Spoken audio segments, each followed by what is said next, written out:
தேமுதிக தலைவர் விஜயகாந்த் தனது மகனின் சகாப்தம் படத்தில் கௌரவ தோற்றத்தில் வருகிறார். ஆனால் விஜய் வருவாரா என்று தெரியவில்லை. தேமுதிக தலைவர் விஜயகாந்த் தனது இளைய மகன் சண்முக பாண்டியனை சகாப்தம் படம் மூலம் ஹீரோவாக்கியுள்ளார். விஜயகாந்த் தயாரித்துள்ள இப்படத்தை பார்த்து காட்சி காட்சியாக எடுக்கிறார், இல்லை செதுக்குகிறார். பிற விஷயங்களில் விஜயகாந்த் அவசரப்பட்டு பேசினாலும் மகனின் படக்கதையை மட்டும் பரம ரகசியமாகவே இன்று வரை வைத்துள்ளார். கதை மட்டுமல்ல, படப்பிடிப்பு தளத்தில் நடக்கும் விஷயங்களை பற்றி கூட எந்த செய்தியும் வெளியாகவில்லை.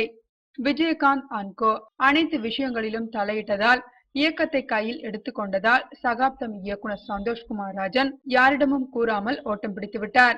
அவர் படப்பிடிப்பு தளத்தில் இருந்து ஓடியதால் தான் அங்கு நடந்த சில விஷயங்கள் பற்றி தகவல்கள் கசிந்தன.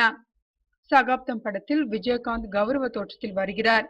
என்னதான் அரசியலில் பிஸியாக இருந்தாலும் மகனுக்காக நேரம் ஒதுக்க தவறவில்லை கேப்டன்.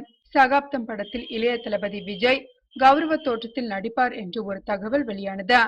அதன் பிறகு அது பற்றி பேச்சே இல்லை. விஜய் நடிப்பாரா இல்லையா என்று விஜயகாந்த் தான் கூற வேண்டும். சண்முக பாண்டியனுக்கு இது முதல் படம் என்றாலும் அதை அதிக பொருட்செலவில் பிரம்மாண்டமாக எடுத்து வருகிறார் விஜயகாந்த். இளைய தளபதி திரையுலகில் ஜொலிக்க அவரது தந்தை SAC உதவியது போல் சண்முக பாண்டியனுக்கு விஜயகாந்த் உதவுகிறார் என்பது குறிப்பிடத்தக்கது.